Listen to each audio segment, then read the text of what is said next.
The red alarm screamed across the command center as General Vextar watched his forces fall back once again. The massive reptilian commander slammed his clawed fist on the tactical table, making the holographic display flicker. Another supply. Depot destroyed, his aide reported with fear in his voice. The Krell are pushing toward the main mining facility. General Vextar's yellow eyes burned with anger and worry. New Haven was supposed to be safe. The planet's rare crystal mines powered the Coalition's shield technology, making it one of the most important worlds in their territory. Now the savage Krell Empire was only days away from taking it. The Krell had come like a plague across the galaxy. Their black ships blotted out the sky, and their soldiers killed everything in their path. They didn't take prisoners or negotiate. They simply conquered and destroyed. How many enemy ships in orbit? Vextar asked. Over 300, sir. They keep bringing more every hour. Vextar looked at the battle map showing red dots covering most of the planet's surface. His coalition forces were marked in blue, and there weren't nearly enough of them. The Krell outnumbered them 5 to 1, maybe more. What about reinforcements? He demanded. Where are the Centauri battle fleets? The Andromedan cruisers? Still fighting on other fronts, sir. Every world is under attack. The general's shoulders sagged. This was how the Krell won their wars. They attacked everywhere at once, spreading their enemies too thin to mount proper defenses. It was working perfectly. A new alarm sounded, and a communications officer looked up from his station. Sir, incoming ship requesting landing permission. It's human. Vextar's head snapped up. Finally, how many ships? What's their fleet strength? The officer hesitated. Just one ship, sir. A small frigate called the USS Liberty. One ship? Vextar roared. Where are the rest of them? I don't know, sir. They're requesting permission to land. Vextar wanted to refuse, but he needed every ally he could get. Fine. Send them to Landing Bay 7.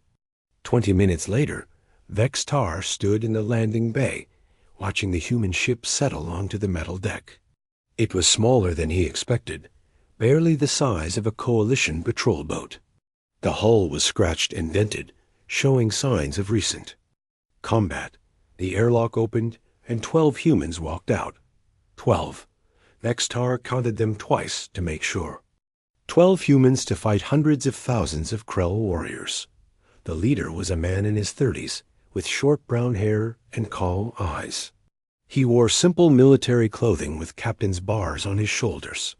He approached Vextar and saluted. Captain. Ryan Blake, sir, reporting for duty. Vextar looked past him at the other humans. They were carrying equipment bags and weapons, but nothing that looked particularly impressive.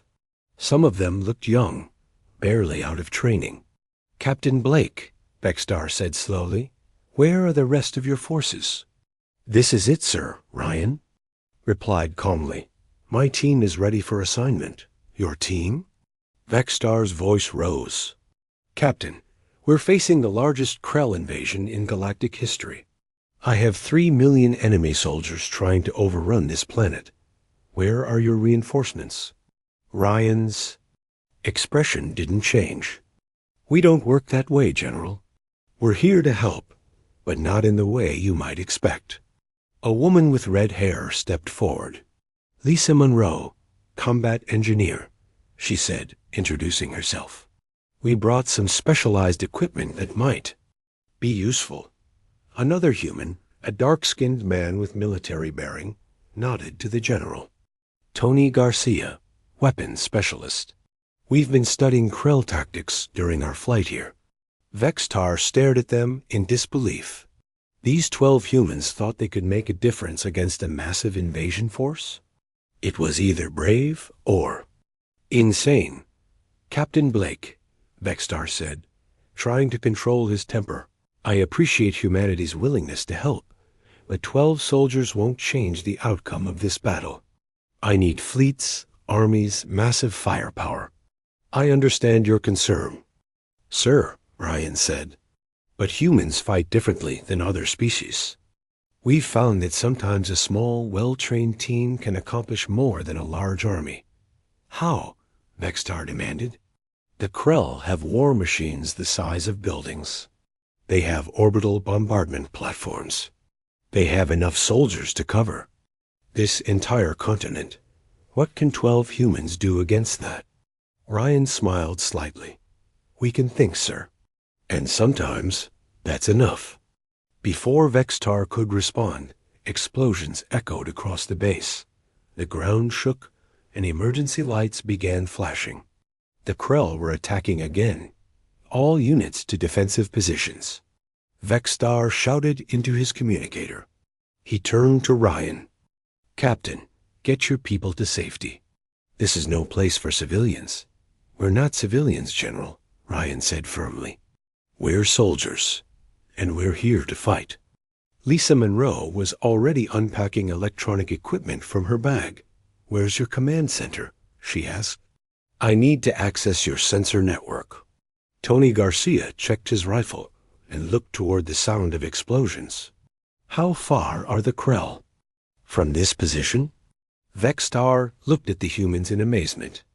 They weren't running for cover like he expected. Instead, they were preparing for battle with calm efficiency. The command center is this way, he said finally. But I still don't understand what you think you can accomplish. You will, sir, Ryan said as they followed the general through the corridors. Just give us a chance to show you how humans wage war. Behind them, the USS Liberty's cargo bay opened, revealing equipment that looked unlike anything in the Coalition arsenal. The humans had come prepared for a very different kind of fight than Vextar expected. As they reached the command center, reports were coming in of Krell forces advancing on 3 fronts. The situation was desperate, and getting worse by the hour. General, Ryan said, studying the tactical displays. With your permission, I'd like to deploy my team immediately. Deploy them where? Vextar asked. Against what targets? Ryan's calm smile returned. That's what I need to explain to you, sir. The Krell think they're fighting a conventional war, but they're about to learn that humans wrote the book on unconventional warfare. Vextar looked at the 12 humans scattered around his command center, already working with his staff and studying enemy positions. Maybe, just maybe, these strange allies had something more to offer than their small numbers suggested. The battle for New Haven was about to take a very unexpected turn. The next morning brought more bad news. General Vextar stood in his command center, watching red markers advance across the holographic map. The Krell had taken 2 more outposts during the night, and their forces were now within striking distance of the main mining facility. Sir, his aide reported, we've lost contact with Outpost 7. The Krell overran it 3 hours ago. Vextar's claws scraped against the metal table. His forces were falling back everywhere, and he was running out of places to retreat to. Soon they would be trapped in the main base with nowhere to go. Captain Ryan Blake walked up to the tactical display, studying the enemy positions with calm interest. The human had been working all night, but he showed no signs of fatigue. Captain, Vextar said, his patience finally breaking, I need to ask you directly. Where are your reinforcements? Where are the human fleets? Ryan looked up from the display. There aren't any coming, General. What do you mean there aren't any? Vextar's voice rose. This is the most important battle in the sector. Surely humanity can spare more than 12 soldiers. We could, Ryan said calmly. We have millions of soldiers and thousands of ships. But we don't fight that way. Vextar stared at him. You don't fight? But you're at war with the Krell, just like everyone else. We fight, Ryan corrected. We just fight differently than other species. Lisa Monroe looked up from her computer console. General, may I show you something? She activated a holographic display showing recent Krell victories across the galaxy. World after world had fallen to their massive invasion fleets. The Krell always used the same strategy, Lisa explained. Overwhelming force. They bring 10 times as many ships as their enemies and crush all resistance through sheer numbers. And it works, Vextar said bitterly. They're winning everywhere. Against conventional forces, yes, Ryan agreed. But humans learned long ago that fighting conventionally against a stronger enemy is a losing strategy. Tony Garcia joined the conversation. On Earth, we had a saying, don't fight fair. If you're fighting fair, your tactics are wrong. Vextar's reptilian features showed confusion. I don't understand. How do you fight without superior numbers or firepower? Ryan activated another display, this one showing Earth's military history. For thousands of years, humans fought each other in constant wars. We learned to win battles even when outnumbered and outgunned. The display showed ancient human conflicts, small groups defeating much larger armies through clever tactics and superior strategy. We call it asymmetric warfare, Lisa explained. Instead of matching the enemy's strength, you attack their weaknesses. Instead of fighting their army, you destroy their supplies. Instead of holding ground, you hit and run. But that's not real warfare, Vextar protested. Real battles are fought between armies, ship to ship, soldier to soldier. Says who? Ryan asked with a slight smile. The Krell? They want you to fight that way because it's the only way they know how to win. Tony pulled up detailed scans of Krell forces. Look at their formation, General. Everything is designed for frontal assault. Their supply lines are long and poorly defended. Their command structure is rigid and centralized. These aren't strengths, Lisa added. They're weaknesses disguised as strengths. A smaller, more flexible force can exploit all of them. Vextar studied the displays, beginning to see what the humans meant. You're saying we shouldn't try to stop their main attack? Exactly, Ryan said. Let them come. While they're focused on frontal assault, we hit them where they don't expect it. A new alarm sounded, and reports came in of another Krell advance. Vextar's forces were being pushed back again, losing more ground. This is madness, Vextar said. My soldiers are dying out there, and you want me to let the enemy advance? Your soldiers are dying because they're fighting the wrong battle, Ryan said firmly. The Krell want you to meet them head on, because that's how they win. Don't give them what they want. Lisa was already working at her console. I've been analyzing their communication networks all night. They use a centralized command system. Everything goes through their flagship. And their supply convoys follow predictable routes, Tony added. They don't even bother with escort ships, because no one has ever attacked them. Kelly Wright, a young woman with short black hair, looked up from another workstation. I've been monitoring their electronic signatures. Their jamming equipment has a specific frequency pattern that we can exploit. Vextar looked at the humans working around his command center. They weren't preparing for battle in any way he recognized. Instead, they were studying the enemy like scientists examining specimens. What exactly are you planning? He asked. Ryan joined him at the main tactical display. We're going to teach the Krell that humans fight differently. Tonight, we start showing them what asymmetric warfare looks like. Marcus Hill, a stocky man with scarred hands, approached carrying a bag of equipment. Explosives are prepped, Captain. Just tell me where you want the fireworks. Amy Carter, the team's communications specialist, held up a small device. I've got their frequency codes cracked. I can feed false information directly into their command network. Vextar watched the humans prepare with growing amazement. Each person had a specific role, and they worked together with perfect coordination. This wasn't a random group of soldiers.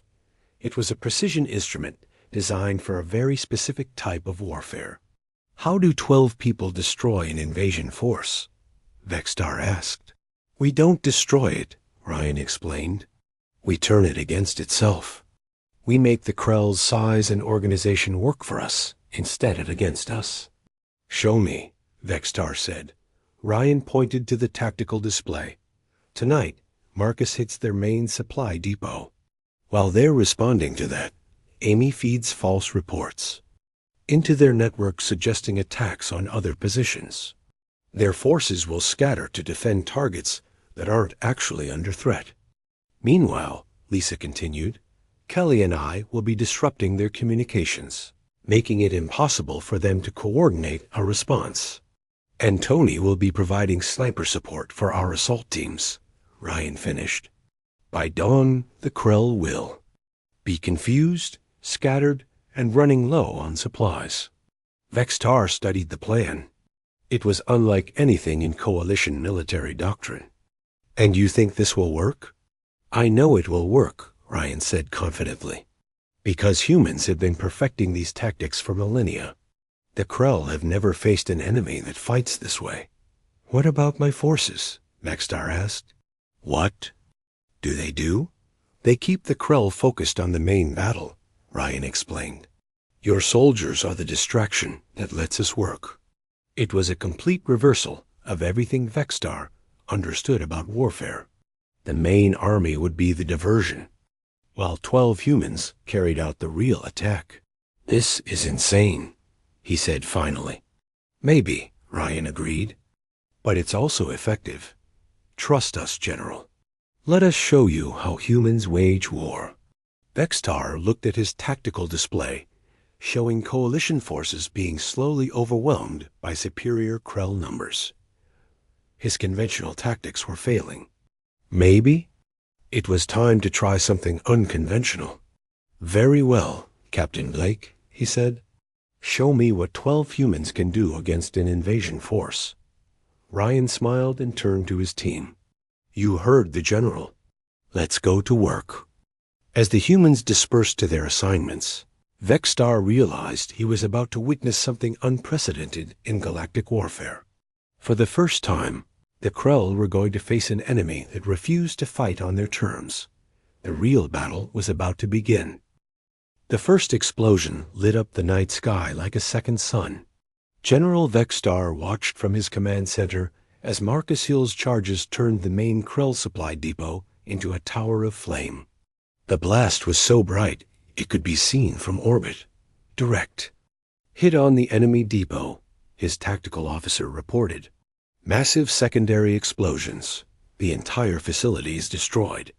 Vexstar had expected the humans to attack with stealth, but this was anything but subtle. The explosion announced to every Krell soldier on the planet that something had gone very wrong. Sir, another officer called out. Krell forces are responding. They're sending 3 battalions to investigate the explosion.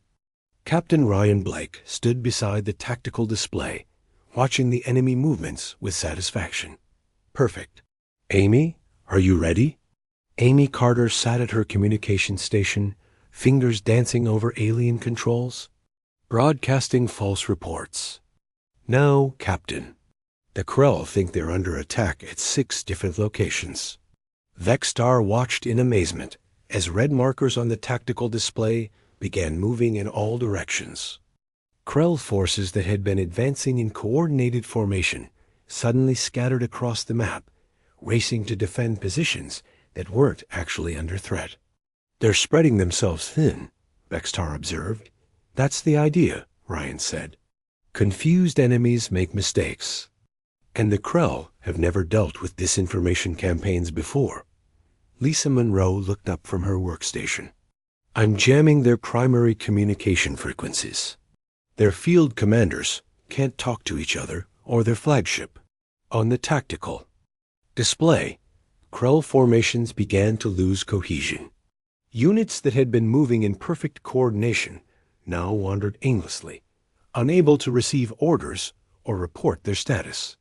This is incredible, Vexstar's aide whispered. They're falling apart, but Ryan wasn't finished. Tony, what's your position? Tony Garcia's voice came through the communicator from a sniper position in the mountains.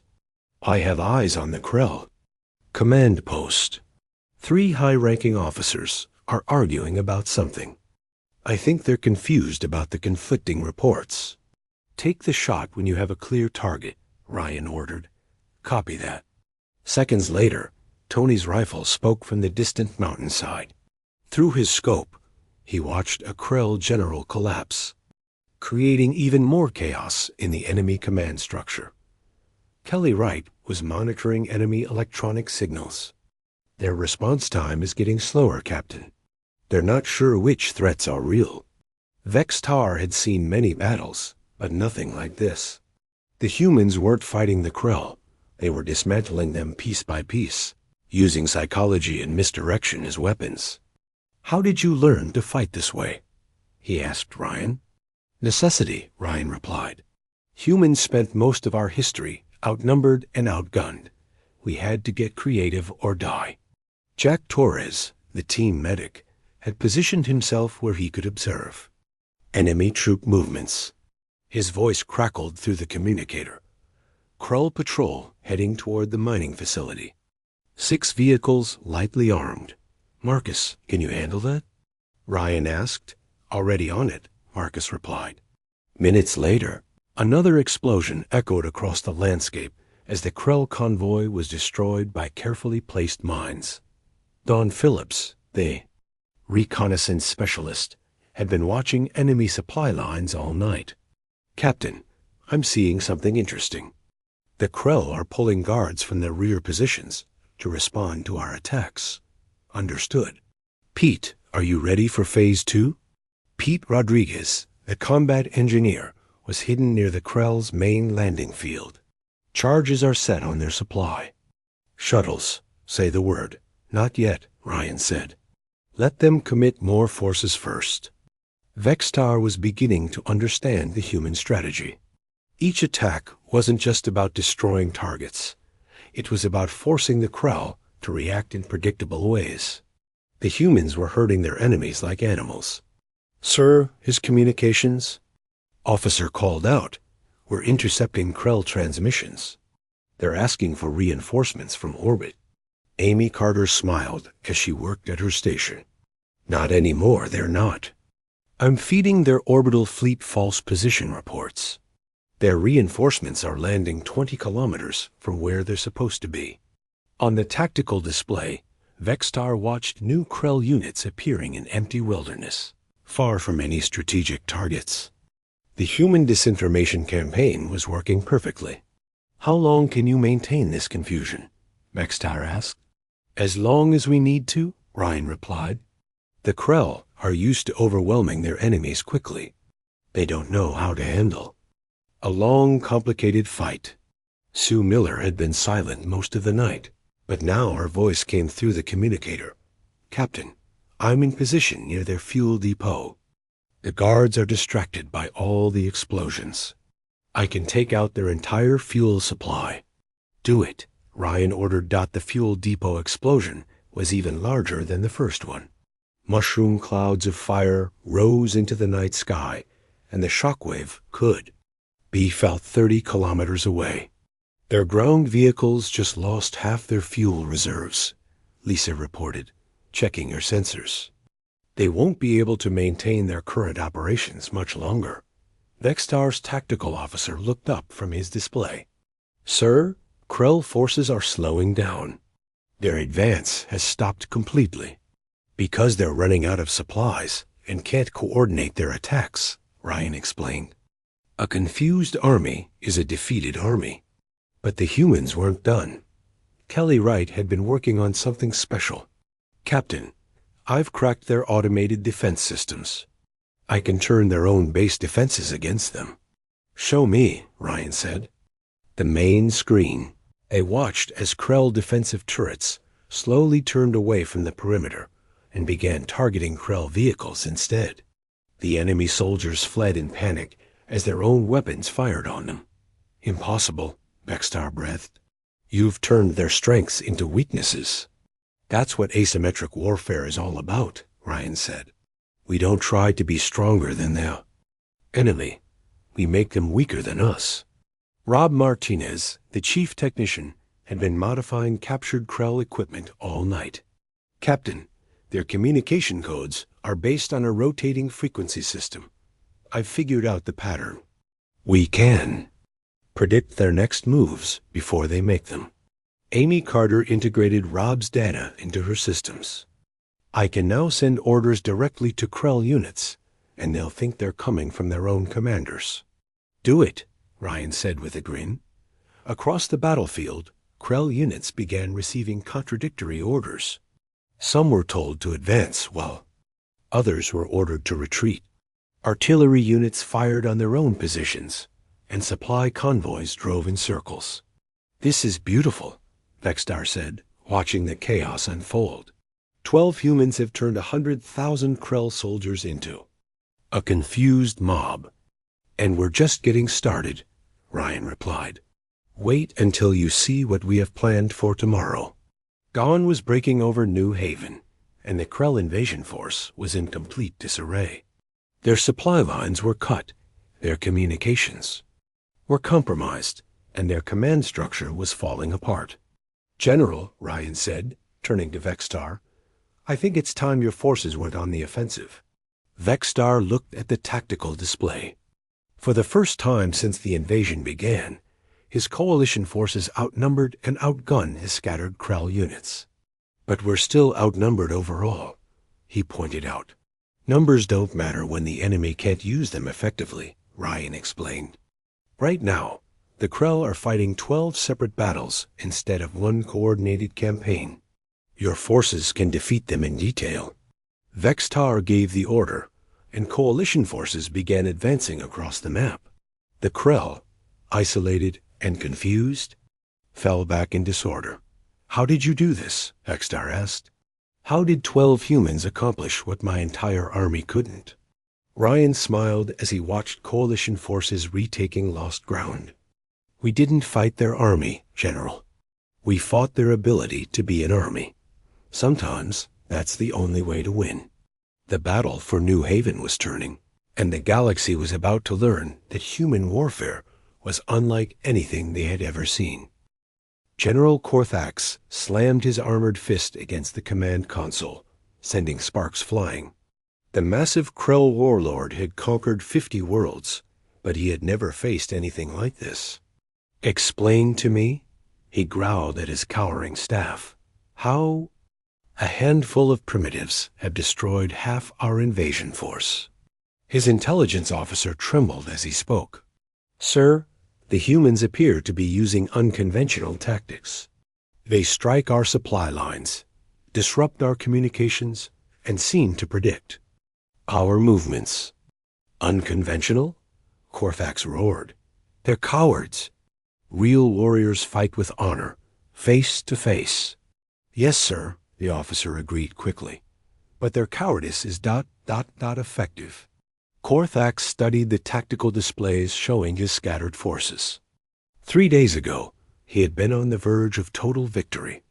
Now his army was spread across the planet, chasing ghosts and fighting shadows. How many humans are there? He demanded. Our best estimate is 12, sir. The silence that followed was terrifying. Korthax's yellow eyes burned with rage as he processed this information. 12 humans had outsmarted his entire invasion force. Bring me their leader, he said finally. I want to face this human warrior myself. Meanwhile, in the Coalition Command Center, General Vextar was experiencing the opposite problem. His forces were advancing on all fronts, retaking territory they had lost days earlier. Outpost 7 is back under our control, his aide reported. The Krell abandoned it without a fight. Captain Ryan Blake studied the enemy movements with concern. This is too easy. The Krell don't retreat unless they have a plan. Lisa Monroe looked up from her computers. I'm detecting massive energy buildups on their flagship. They're preparing something big. How big? Ryan asked. Orbital bombardment. They're going to destroy the mining facility from space rather than capture it. Vextar felt his blood run cold. If they destroy the crystal mines, this entire sector's defenses will collapse within weeks. Ryan was already moving. How long until they're ready to fire? 6 hours, maybe less, Lisa replied. Not enough time to evacuate, Vextar said. Those mines employ 10,000 civilians. Ryan gathered his team around the tactical display. We need to take out their flagship before they can fire. Tony Garcia checked his weapons. That ship is 3 kilometers long and protected by energy. Shields. Our equipment isn't designed for space combat. Then we don't fight it in space, Ryan said with a grim smile. We go aboard and fight it from the inside. Impossible, Vextar protested. Their flagship is surrounded by escort vessels and defense platforms. No ship could get close enough. No ship, Ryan agreed. But a small shuttle might slip through their defenses if they're distracted. Amy Carter was already working at her communication station. I can jam their sensors for maybe 10 minutes. After that, they'll detect any approaching vessel. 10 minutes, Ryan mused. Pete, how long to plant charges throughout their main reactor? Pete Rodriguez consulted his equipment list. If I know the ship's layout, maybe 8 minutes. But getting to the reactor through their security. Leave that to us, Marcus Hill said, checking his explosives. We'll clear a path. Dawn Phillips had been studying reconnaissance photos of the Krell flagship. There's a maintenance port on the lower hull. It's small, but we could force our way in. And then what? Vextar asked. Even if you reach the reactor, you'll never escape the explosion. Ryan looked at his team. Each person understood what he was asking of them. This was a suicide mission disguised as a tactical strike. We don't need to escape, Ryan said quietly. We just need to save those civilians. Kelly Wright was monitoring Krell communications. Sir, their commander is requesting a meeting. He wants to face you personally. Korthax, Vextar said with recognition. I know him. He's never been defeated in personal combat. Perfect. Ryan said. Set up the meeting. You can't be serious, Vextar protested. He'll kill you. He'll try, Ryan agreed. But while he's focused on me, my team will be infiltrating his ship. 2 hours later, Ryan stood in the middle of an open field between the two forces. General Korthax approached from the Krell lines, his massive form intimidating even at a distance. So, Korthax rumbled, you are the human who thinks he can defeat the Krell Empire. I don't think anything, Ryan replied calmly. I just do what needs to be done, with tricks and deception. Korthax spat. You fight like a coward. I fight like a human, Ryan corrected. We adapt to survive. While the two commanders faced each other on the battlefield, the USS Liberty approached the Krell flagship from its blind spot. Lisa Monroe piloted the small shuttle with expert precision, using debris and disabled ships as cover. Sensors are jammed, Amy reported from the shuttle's communication station. But not for long. There's the maintenance port, Dawn whispered. Pointing at a small opening in the massive ship's hull, Lisa brought the shuttle alongside the flagship and used magnetic clamps to lock onto the hull. Pete Rodriguez immediately began cutting through the maintenance hatch with molecular torches. We're in, he reported. The team moved through the ship's corridors like deadly shadows. Marcus Hill disabled security systems, while Jack Torres provided overwatch. Sue Miller planted charges on critical support systems as they advanced toward the reactor core. On the planet's surface, Ryan continued his conversation with Korthax, buying his team precious time. Your species is weak, Korthax declared. You have no claws, no armor, no natural weapons. How did you ever survive? We learned to use our minds, Ryan replied. Something your people never figured out. Korthax roared with rage and charged. Ryan dodged to the side, using the alien's momentum against him. The massive Krell crashed into the ground, then spun around with surprising speed. "Stand still and fight," Korthax demanded. "Why?" Ryan asked, dodging another attack. "You're bigger and stronger. Fighting fair would be stupid." Inside the flagship, Pete Rodriguez reached the reactor core. The massive chamber hummed with barely contained energy. "Charges placed," he reported, starting the countdown. "How long?" Ryan asked through his communicator. 5 minutes, Pete replied. Ryan looked at Korthax, who was preparing for another charge. "General, I have a question for you." "What?" Korthax snarled. "Have you ever wondered what happens when a ship's reactor overloads?" Korthax's eyes widened as he realized what Ryan meant. "Impossible. My ship is impregnable." "Your ship," Ryan said with a cold smile, "is about to become a very large bomb." The first explosions began deep inside the flagship. Critical systems failed in cascading sequence as Pete's charges detonated throughout the vessel. The massive ship shuddered and began to list to one side. "No!" Korthax screamed, forgetting about Ryan as he watched his flagship die. But the humans had one more. Surprise! Rob Martinez had modified the ship's power core to overload in a specific way. Instead of a simple explosion, the reactor became a directed energy weapon. The flagship's death throes destroyed 3 other Krell capital ships and damaged a dozen more. The invasion fleet's command structure collapsed as their most experienced. Officers were killed in the explosion. Korthax stared at the burning wreckage falling from the sky. "How?" he whispered.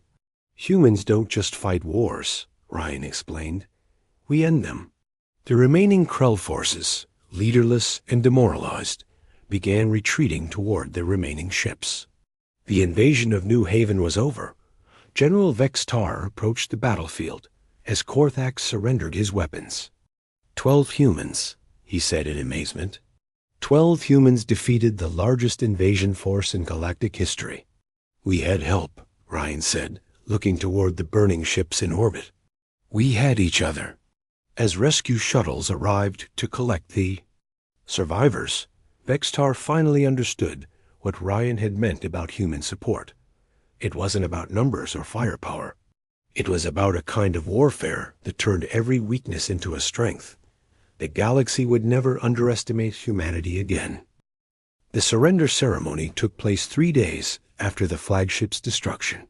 General Korthax knelt in the ruins of his forward command post, his weapons laid out before him in the traditional Krell gesture of defeat. "I do not understand," he said to Captain Ryan Blake.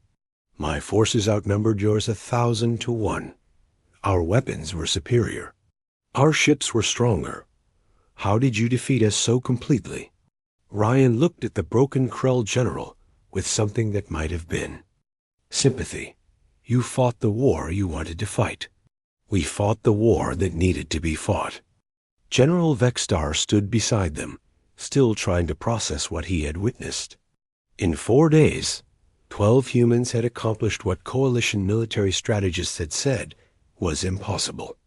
They had not just defeated the Krell invasion, they